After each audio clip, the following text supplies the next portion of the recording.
Good morning, everybody. My name is Todd Ronan. I'm filling in for Mr. Shakespeare. We hope that you'll be back soon. And I just wanted to introduce myself and welcome Liz Cross to the show. How are you, Liz?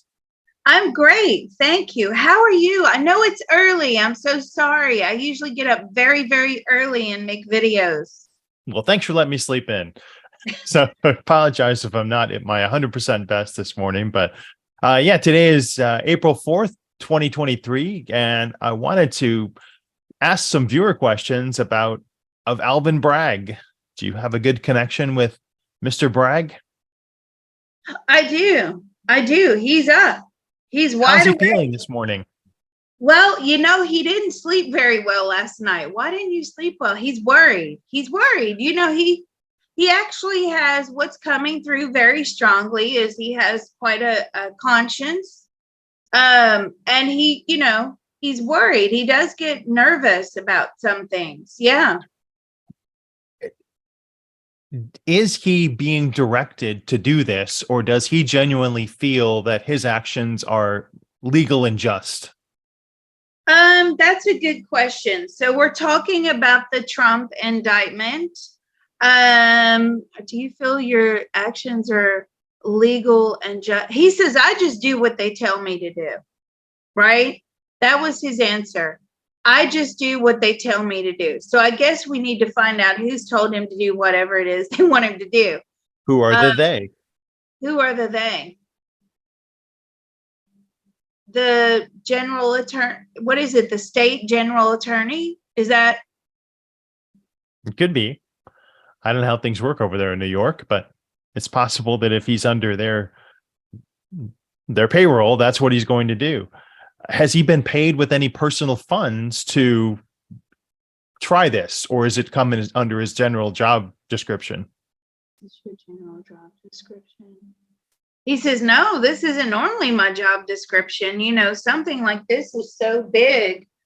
We have to be very careful. Have you been paid with any private money at all to bring about these charges against Trump? No, he hasn't been paid any private money, but he does get favors.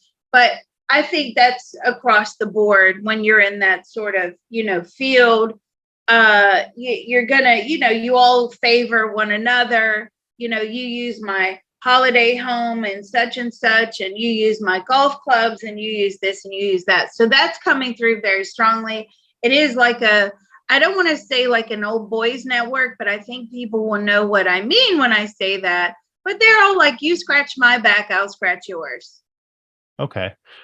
Does he know what criminal charges will become public? What criminal charges will become public? All of them eventually. So he's saving some up as a 1-hit, 2-hit, 3-hit, and won't tell us everything up front. So he's going to tell everybody everything up front? No, he's not allowed to do that. He says, I'm not allowed to do to tell people up front until after the matter is after the charges are brought. So is their goal just to not allow former President Trump, to run for president in the next election cycle? Do they intend to draw this out throughout the next year? How long do you intend to draw? Oh, that's a good question. I think you figured that one out on your own. See, you do know how to think on your feet, Ronan. Thank you. They're going to drag this out as long as possible. That was a good question. Why are you going to drag this out as long as possible? To prevent him from running. Was there any collaboration with the Federal Department of Justice? Was there any collaboration with the Federal Department of Justice? Yes, we work with them. Was there any collaboration on the Trump case? I mean, they're talking, but there's no real collaboration there. Do you find this a personal affront to the justice system? Personally? personally, how do you feel about it? He says, I personally think it's a good thing. Why? Because no one is above the law. Okay, that's his own personal thought, feeling, and opinion. And what do you think about, how do you feel about it? He's like, I don't know. I don't know what to feel yet. We're going to have to see how this plays out. Let me ask him this question, if you don't mind. How do you think this is going to make you look? He's like, I don't know. And he is kind of worried about that. He's worried about, people turning on him. He's worried about death threats. He's worried about his personal safety. So I think those are pretty valid concerns on his part. I think so too. Yeah. It's how can he be protected? Has he shared any previous lifetime with former President Trump? Ooh, good question. Have you shared any previous? Oh, yeah. Oh, yes. That was a good question. Okay. Excuse me. I see them in a past life. You know what's so interesting in the past life?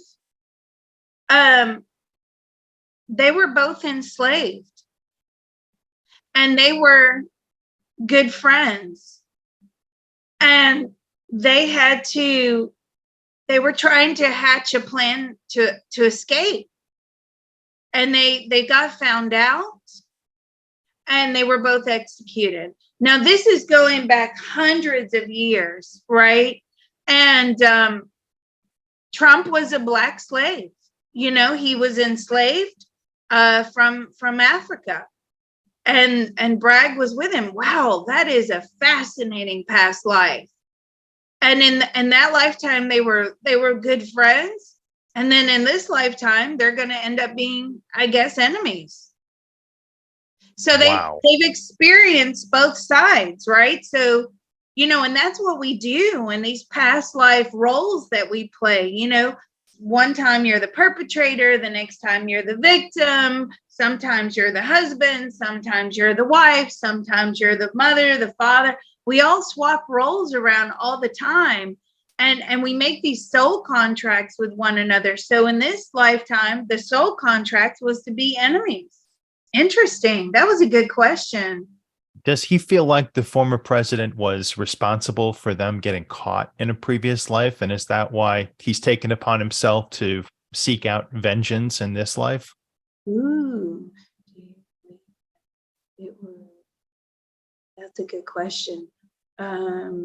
What happened? How did you two get caught?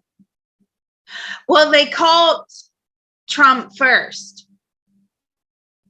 and Trump ratted him out. Wow. I know. Isn't that crazy? Like, because I can see them.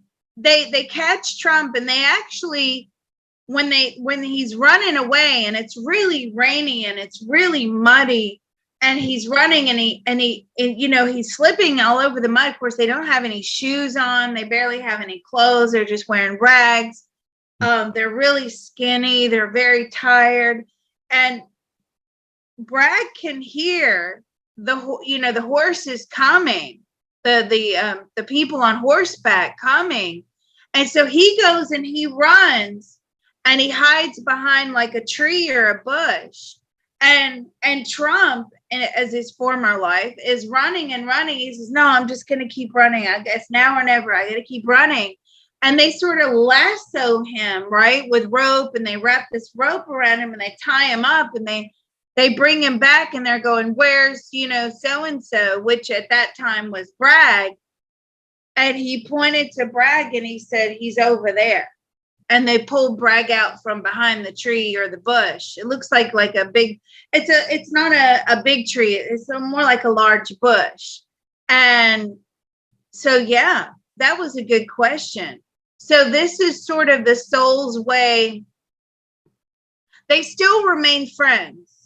Even after the escape, they sort of, Trump turns around and says, "I'm sorry." And then they were executed anyway. So that was sort of the end of that lifetime. But in this lifetime, isn't that interesting that now Yeah. it's Bragg's turn to rat Trump out, right? To get so yeah, there you go. There's a soul contract. I mean, you have to take off the 3D hat and you have to understand that all of this political theater that's going on, and I'm not saying just in this case, but I'm saying all political theater across the globe. You've got to go deep into that and look at the soul contracts and why these people are put in power, why these billionaires are extremely wealthy, why this person is running the country, this person is this person is that, this person started a war. Like, you have to look at beyond that and look into the soul contract. So that was a good question. Rags to rags and riches to riches. Yeah. Takes a turn. Yeah. So let's go to the Patreon and see if anyone else has any questions. Moving Alvin Bragg out to the end of 2024, if we can do a timeline movement of him, how does he feel his actions were over the last year and a half? Okay, that's a good question. And I know the Patreon subscribers, wow, these guys, I tell you, we're smart. They're a smart group on there. We're so lucky. We all have one another, and their questions are really good. So I'm going to move Bragg out to December. Let's go December 28th. December 28th, 2024, 6 p.m. Eastern Standard Time. Okay, what would you like to know? How do you feel this went? How do you feel this went? Oh, he doesn't feel it went good at all. He's giving me a big thumbs down. Can he expand on what went wrong? Can you expand on what went wrong? It was a whole disaster, he's saying. And what I'm getting, the feedback I'm getting is this caused a huge unraveling from the top down, for all the way through New York. People are so angry.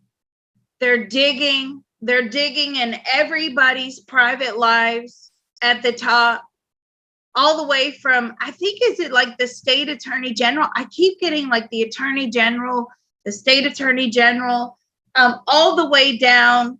I feel like people have been outed, as in their some corruption has been unmasked. People have been forced to resign. It's not looking good.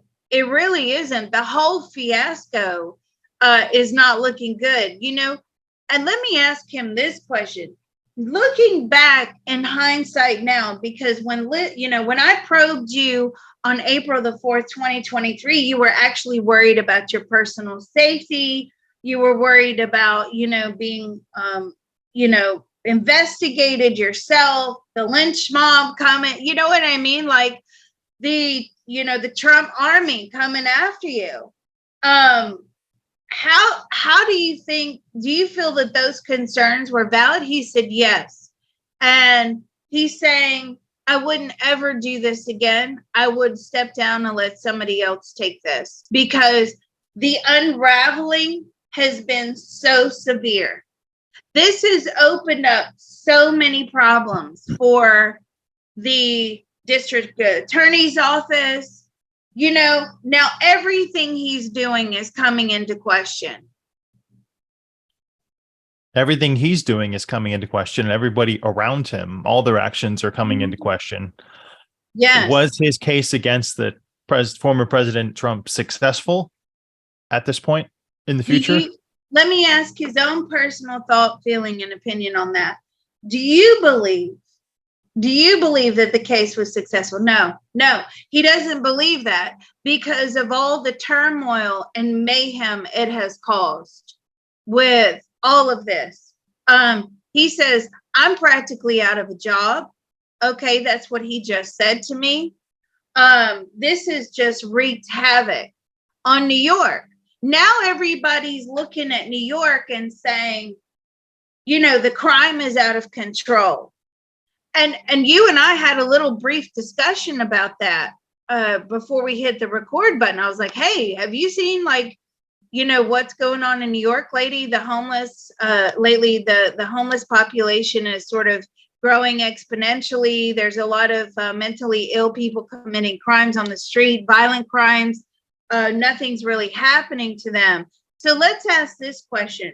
Has all of this led to harsher sentences and the cleaning up of New York? And he says, no. It's impossible to clean up New York. It's not impossible, but when you put your attention on something other than what's important, you lose sight of what's important. And it sounds like that's what's happened there. Well, I think that the biggest frustration is that, the laws are they're not structured in a way to help him put away people for a long time. So what I'm getting here is that, oh yeah, we'll prosecute these people, but the laws are that they get released back onto the street. People get bail. Now, I don't know the laws about New York. I don't know what's going on. It's been a long time since I've been up there, years actually. Although I do love New York City and all it has to offer. But it seems like it's something to do with the bail structuring, the bail laws. So people are allowed to get out on bond when they shouldn't. And that's what he's saying to me. And he goes, my hands are tied with this. We can only do what the law tells us to do. And when I probe him to give him absolute credit where credit is due, he does seem to follow, the law. If the law says he has this power or that power, he'll use this power and that power. If it says he doesn't have this power and that power, he says, I will not break the law in order to, and invoke harsher penalties. He just says, I have to follow the law. So that's interesting, because looking at April 4th, 2023, and knowing that by the end of next year, this man has gone through hell and back. And as we're asking him these questions, he's saying, I'm only allowed to do what the law tells, what the law guidelines are, what the law tells me I can do. I can only act within the law. And the whole unraveling he's about to face, it's almost like he's going to be made the scapegoat.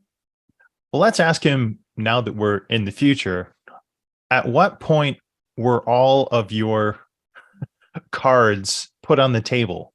When did you finish finally laying out the indictments or the charges against the former president? What month was that? Did it coincide with the election? Well, he's saying yes. Yes. He's saying basically, I feel like it's going to be staggered. I feel like after this round of charges, there's going to be another round of charges, right? And he says, they're just going to stagger it out as long as possible. And I feel like they are uncovering more charges. Let's ask him this question. Do you feel that these charges are valid? He says, yes, he does. So, he feels that they're valid charges. What other large political figure has suffered the most from the unraveling of all of the high political people besides former President Trump? What person suffered the most from this at the end of 2024? Like he says me, right? He says we've all suffered. I feel like the governor, I feel like as the mayor, I feel like and again, this attorney general. Why New York? Because the crime was committed in New York.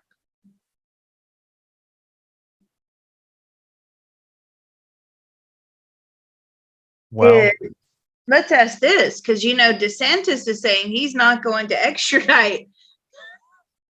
He's not going to extradite Trump to New York, right? And did DeSantis extradite Trump to New York? No, he didn't. Trump turned himself in.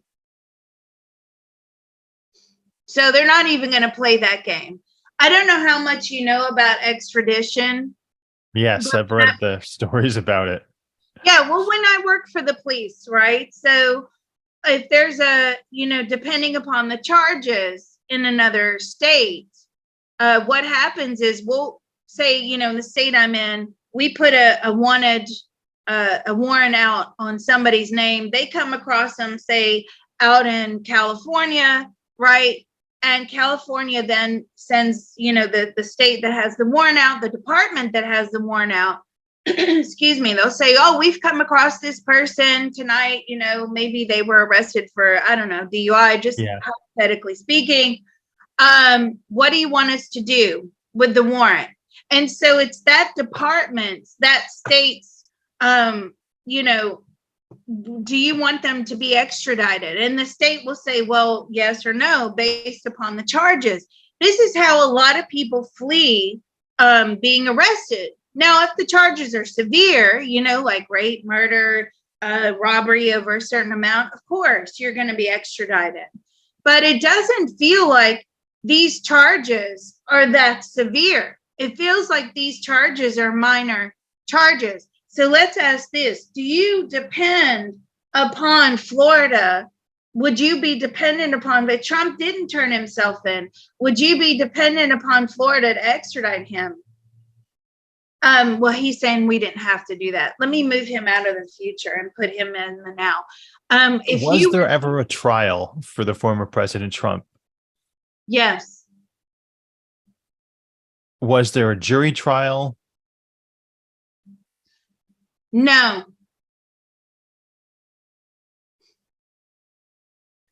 Well, I don't feel like there was a jury trial. I feel like these are minor. Are these minor? He says they're relatively minor. Like he just, these aren't, you have to take into context, like New York City has a lot of big crimes, right? So this guy comes across like rape, murder, kidnapping, trafficking, human trafficking, all this stuff. So in his own personal thought, feeling, and opinions, these are relatively minor crimes. And just to reiterate, like what I was saying, say you find your suspect in California, it's up to the state to say whether or not you're willing to extradite them. Because if you are, you then have to bear the burden of the cost of going to pick up that prisoner.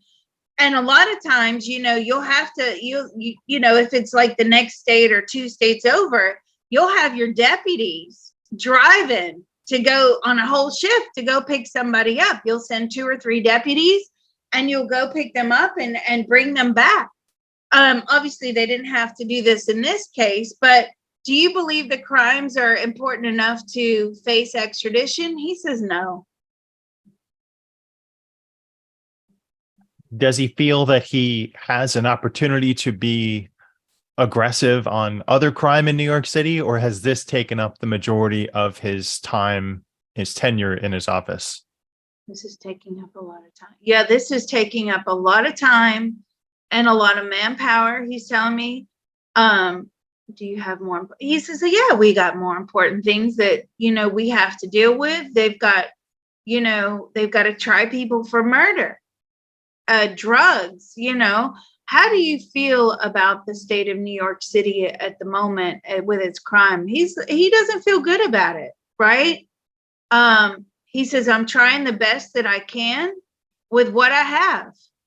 And again, the laws define what I can and cannot do.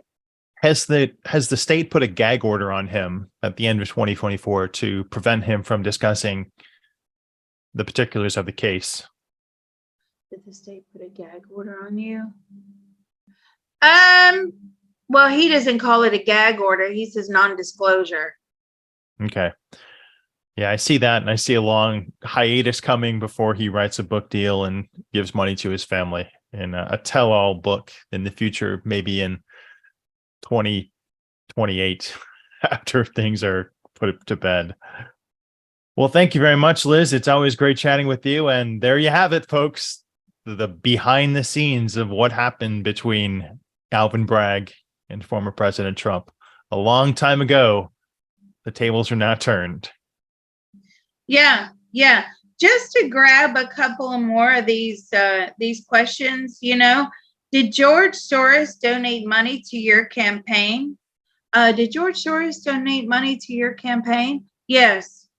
Can you please explain why you are soft on crime in New York City? He's like, again, he's answered that, which is I can only do what I'm allowed to do.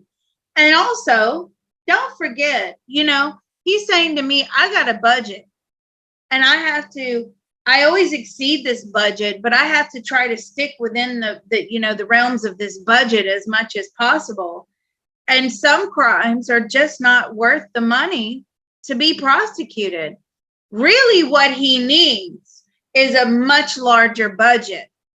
So he says that's why we're appearing soft on crime. We have to jail these people. We have to house these people. We have to, have the manpower to prosecute these people. Would you say at the moment that the crime is heavily outweighing your abilities? And he said, yeah. Crime has definitely increased in New York City, and he says it's becoming an impossible job.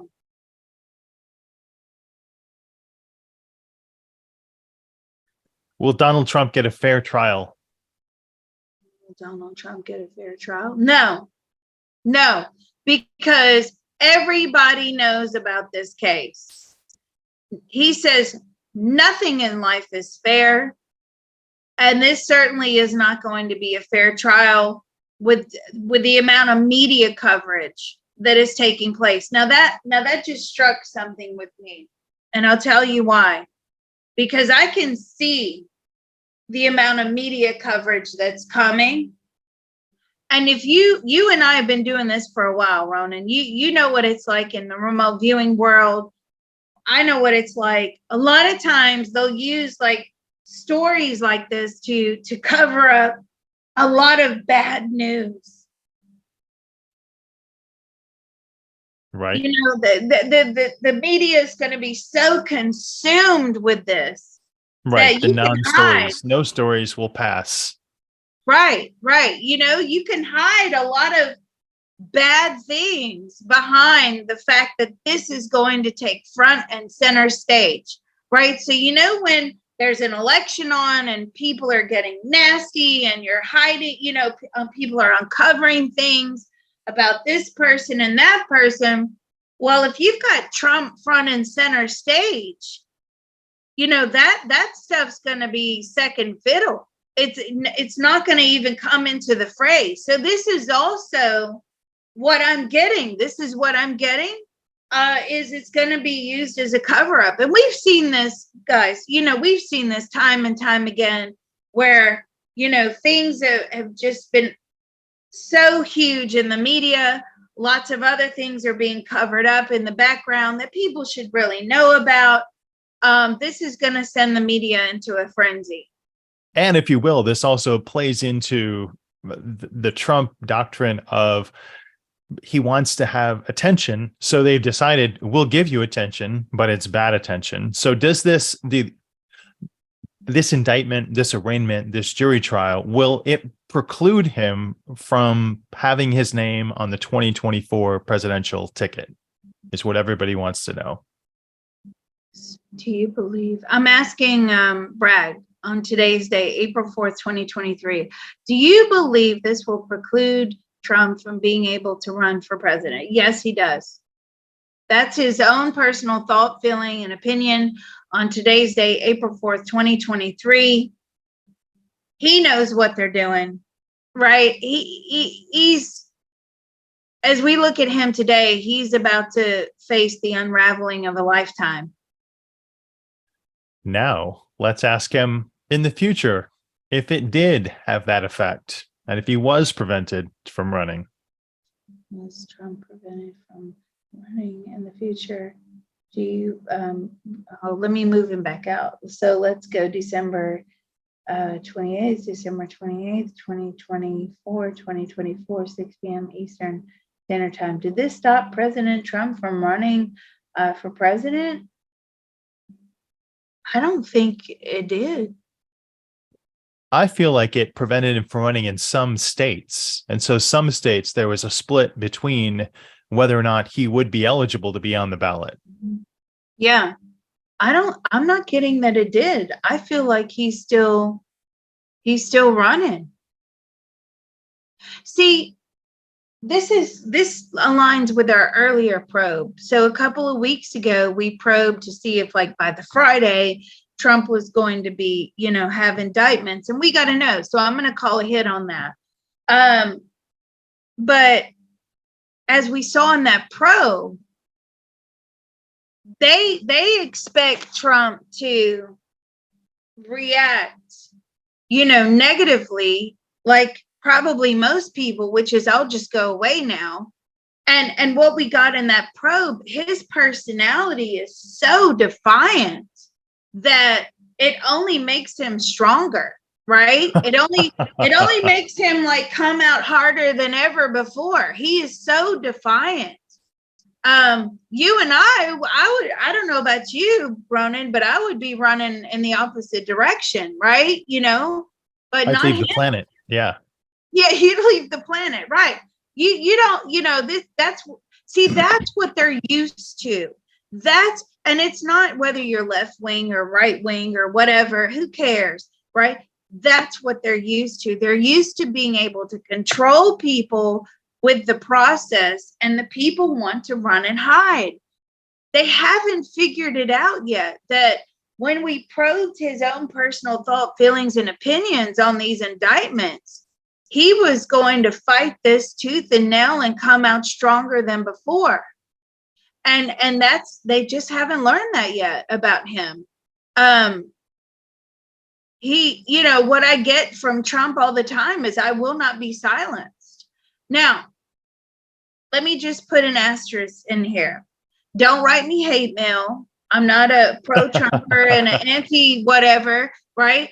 I'm only giving you the personal thoughts, feelings, and opinions of all these people we're probing, okay? And I can only report the details to you of how people feel and what their opinions and their personalities are coming back at us. That's all I'm doing. That's all I can do. It would be unfair of me to not report that to you all. Okay. So, from my own personal thought, feeling, and opinion, what's going to happen is going to happen no matter who's in power. It was already predestined. It was already predetermined. There's not a lot we can do to change it. If you all think you're running around here with all this free will and that your votes count, think again. All of this stuff was already predetermined, folks. It was. Oh yeah, we, pulling the handle or pushing the button on the voting machine. Yes, that puts people in power, but that's all in their life plan. So it really, to me, doesn't matter what I think, feel, and why even bother having an opinion, because it doesn't really matter anyway. Who's going to get in power is going to be in power, whether we all like it or not. So, I just want to say that's my general opinion on things, and I'll throw in my general opinion too, that it prevents you from really working on yourself when you're distracted by all of these shiny gadgets that are being thrown in your face from the television, or these, high politically charged events. When you're not focusing on you, you're not developing yourself. And so it creates stagnancy in the population, and it creates animosity and division. So, and that's probably their goal too, is just to keep them divided and keep them from joining together and rising up. Well, right. Exactly. We talk about this stuff in remote viewing circles, and what's the biggest way to have an effect on a group? And Lynn Buchanan always says propaganda. Right. You don't need remote viewing to influence a group. All you need is a sign and and an election. So yeah. So I mean, but this was an interesting probe, Ronan, and thank you for hosting this probe. It certainly was eye-opening of what's to come. This complete unraveling, everybody being turned upside down, every move being called into question from the top down. It's I feel like they're going to get a lot of heat from these charges, you know. So Yeah, it sounds like it's going to be more chaotic. So don't be consumed by it. Live your own life you don't be that advances your own path. But it's certainly fun to do these mind probes and find out, you know, how people are thinking. You know, the very telling sign was what the first when I grabbed Alvin Bragg. He was nervous. He hasn't slept all night, so he is concerned. You know, there and his concern, as we see, is a very genuine concern. And as we see him at the end of 2024, he says, "I'm practically out of a job. You know, my career is over." So we'll see what happens with it all. It's very, very interesting. All right. All right. Thanks very much, Liz. I'll Thank see you you. next time. Yeah, this is great. All right. Bye-bye.